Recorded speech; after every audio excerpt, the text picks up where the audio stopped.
बलूचिस्तान के इलाके मच में दहशतगर्दों का हमले कलअदम बीएलए के दहशतगर्दों ने किए। बलूचिस्तान लिबरेशन आर्मी ने अब तक का सबसे बड़ा हमला किया है बलूचिस्तान के मार्च में। 45 आर्मी के लोग या पाकिस्तानी सिक्योरिटी फोर्सेस को लोग मारे जा चुके हैं। तो पाकिस्तान अभी एक कदम चलता ही है, थोड़ा सा रास्ता बनता ही है। कोई हम इकोनॉमी की बात करते हैं, कोई डेवलपमेंट की बात होती है तो दहशतगर्द आन पड़ते हैं। आज फिर पाकिस्तान की आर्मी दहशतगर्दों ने हमला किया है और पाकिस्तान ने बहुत दफा कहा है कि पाकिस्तान के खिलाफ जो दोनों हमारे ब्रदर इस्लामी हमसाये मुल्क हैं उनकी सॉइल पाकिस्तान के खिलाफ होती है। पाकिस्तान ने दहशतगर्दी की जंग में कितनी कुर्बानियां दी हैं और अभी भी पाक फौज बड़ी जाफिशानी के साथ दहशतगर्दी के खिलाफ जंग लड़ रहा है। तो ईरान को वहाँ पे ये सोचना चाहिए कि जो उन्होंने बीएलए वाले या इस तरह के और दहशतगर्द हैं जिनको भारत की सपोर्ट हासिल होती है, उनको क्यों अपनी जमीन इस्तेमाल करने देने चाहते हैं। 45 पुलिस या सिक्योरिटी फोर्सेस के लोगों का नुकसान, ये तो बीएलए ने क्लेम किया। उस इलाके से जितने के पुलिस के और आर्मी के लोग थे वो इलाका छोड़ के भाग चुके हैं। और ये जो एक्सट्रीमिस्ट एलिमेंट्स हैं, जारी बात है, ये पाकिस्तान की जान नहीं छोड़ने वाले।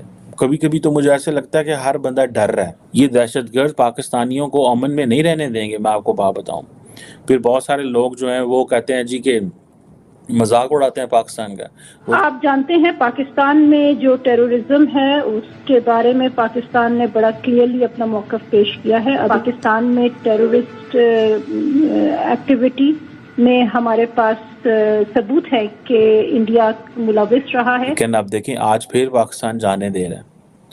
सो हम कब तक ये जो है ना वो जाने देते रहेंगे? अमन हमारे लिए नहीं है। अभी नरेंद्र मोदी देखे ना, कल हम इंडिया के साथ थे कि भाई इंडिया ये क्या कर रहा है, वो क्या कर रहा है। सुप्रीम कोर्ट ने नरेंद्र मोदी को सपोर्ट कर दिया। कल तो हम ये बातें कर रहे थे, एक सेकंड में हमारी डिस्ट्रैक्शन हो गई, सारा मुल्क और पासे लग गया। नहीं समझता था कि ये अच्छा मौका था कि हम एक इम्प्रेशन ये ज़रूर देते। ये तो ठीक है कि हमें गुस्सा है कि वो हमारे ऊपर हमले हो रहे हैं, तो एक इंडिकेशन ज़रूर थी जब हमने कहा रेफ्यूजीज वापस चले जाएं। और सारी दुनिया ये करती है कि जिनके कोई डॉक्यूमेंट्स नहीं थे। जय हिंद दोस्तों। तो पहले मैं आपको टॉपिक बता दूं, उसके बाद देखते हैं वीडियो। तो दरअसल बड़ा कांड हो गया है पाकिस्तान में। बलूचों के साथ ये कितने दिनों से क्या कर रहे हैं ये दुनिया को पता है, क्योंकि पूरी दुनिया उसको कवर कर रही। बड़े बड़े जो न्यूज़ हाउस हैं वो सब उसे कवर कर रहे हैं। बलूचों में कितने दिनों से वो लोग बैठे हुए हैं, वहाँ की महिलाएं बैठी हुई हैं। ये लोग उनको पूरी तरह से चूस चुके हैं, तो अब उनके पास कोई विकल्प नहीं बचा है। और लगभग खबर है एक मीडिया रिपोर्ट के मुताबिक लगभग 45,000 के आसपास तो बलूच गायब है। तो आप कल्पना कीजिए कि बलूचों के साथ ये लोग, इनकी आर्मी कर क्या रही है। लेकिन बलूचों ने, जो उनकी बलूच लिबरेशन आर्मी है, उसने इनको आज पेल दिया है। पाकिस्तान से खबर आई है कि लगभग 40 से 50 के आसपास एक आंकड़ा बताया जा रहा है। हालांकि छुपाते रहते हैं, ये थोड़ा आगे पीछे हो सकता है। 45 के आसपास है वो आंकड़ा। 45 क्लियर है, मतलब बलूचों की तरफ से बताया गया है वो कि इनके आर्मी के जो सोल्जर थे वो निपटा दिए गए हैं। अब 45 निपटे हैं तो स्वाभाविक है घायल भी हुए होंगे ढेर सारे। तो ये बड़ा हमला है और ये लोग पूरी दुनिया को ज्ञान पेलते हैं, हमारे पास जज्बा है, हम ये कर लेंगे वो कर लेंगे। अब आप ये बताइए कि पाकिस्तान चीन से भी ज़्यादा आगे निकल चुका है। चीन के आसपास जितने भी देश हैं उन सब से चीन का कुछ ना कुछ चलता ही रहता है। वो पाकिस्तान का पाकिस्तान के अंदर है। टीटीपी खड़ा हुआ है, बलूच खड़ा हुआ है। मतलब आप कह सकते हैं कि भारत इधर है, उधर उन्होंने अपनी ही जैसे कुल्हाड़ी साइड में रखी, उस पर जाके पैर मार दो। ये किया है इन लोगों ने तालिबान को अफगानिस्तान में बिठाकर। इधर ईरान से चल ही रहा है इनका। तो चारों तरफ से अंदर ही घिरे हुए हैं ये लोग। अब आगे चलिए वीडियो देखते हैं, आपको बेहतर समझ आएगा कि ये बलूच लिबरेशन आर्मी कौन है और उसने पाकिस्तानियों को पेला क्यों है। बलूचिस्तान लिबरेशन आर्मी ने अब तक का सबसे बड़ा हमला किया है बलूचिस्तान के मार्च में। वो बोलन इलाका है जहां पे मार्च में हमला किया है। यह हमला करीब 70 किलोमीटर के रेडियस में किया गया है। इसमें भारी संख्या में बीएलए के आदमी हैं। किस किस के आदमी हैं? बीएलए की जो मजीद ब्रिगेड जो कि सुसाइड अटैक वो जो कि करती है, सुसाइड यूनिट है वो, साथ में STOS special tactics operation squad, फतह स्क्वाड और इंटेलिजेंस विंग, ये बलूचिस्तान लिबरेशन आर्मी की विंग्स है। इन्होंने मिलकर किया है दारोए बोलन। 45 आर्मी के लोग या पाकिस्तानी सिक्योरिटी फोर्सेस को लोग मारे जा चुके हैं, ऐसा बीएलए ने प्रेस रिलीज निकाल के बताया।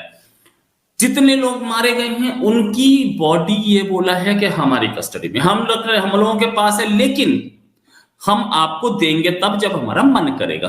पाकिस्तान को इस पूरे हमले की जानकारी बहुत पहले लग गई थी।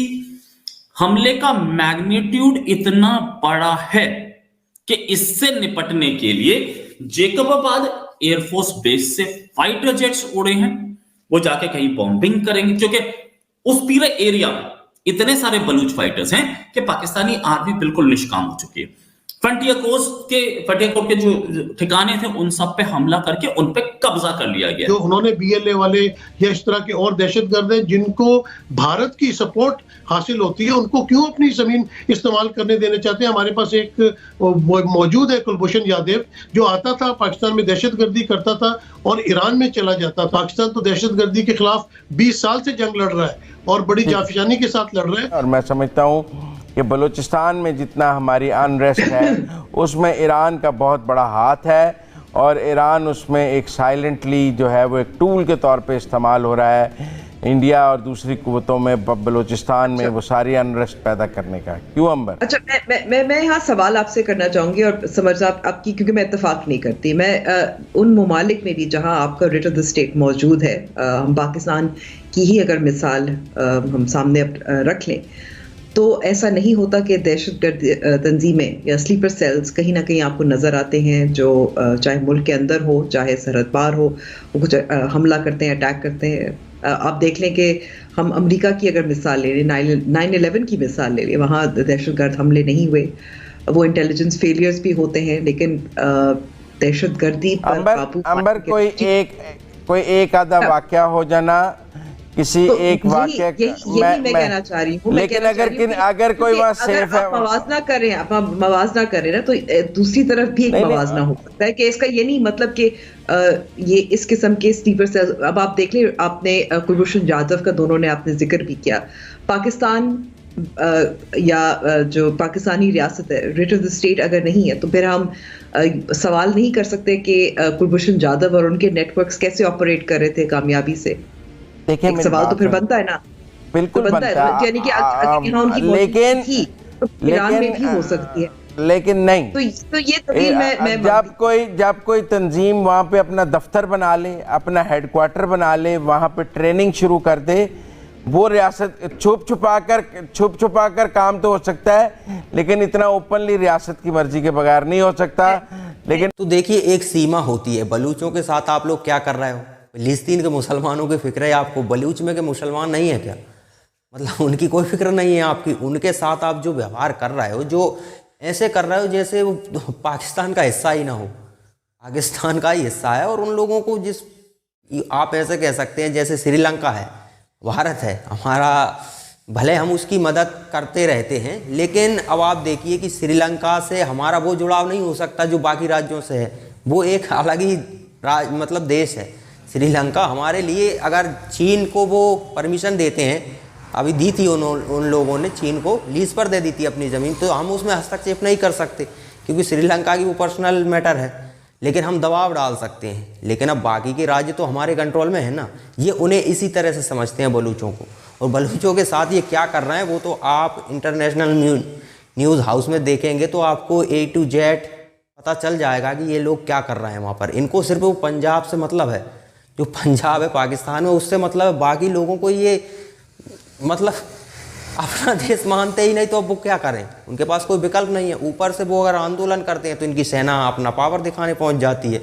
अब पावर ये दिखा रहे हैं तो स्वाभाविक है सामने वाला कब तक बर्दाश्त करेगा? तो वो रिटेलिएट तो करेगा ही करेगा, और वही रिटेलिएट अब उन्होंने करना स्टार्ट कर दिया है। और ये तो अभी ट्रेलर है, अगर ये नहीं माने तो फिर आगे बहुत कुछ होने वाला है। पाकिस्तान बहुत बड़ी मुसीबत में फंस चुका है। पाकिस्तानियों को समझ नहीं आ रहा है, ये पाकिस्तान की आर्मी को भी समझ नहीं आ रहा कि जितने भी गुट पाकिस्तान में हैं वो सब एक हो जाएंगे। वो एक हो गए ना तो पाकिस्तान का जो आर्मी है, जो बड़ी अय्यास है, आर्मी प्रोफेशनल होती हैं, ये पाकिस्तान की आर्मी बड़ी अय्यास है, इसके पास उस हिसाब की कोई ट्रेनिंग भी नहीं है।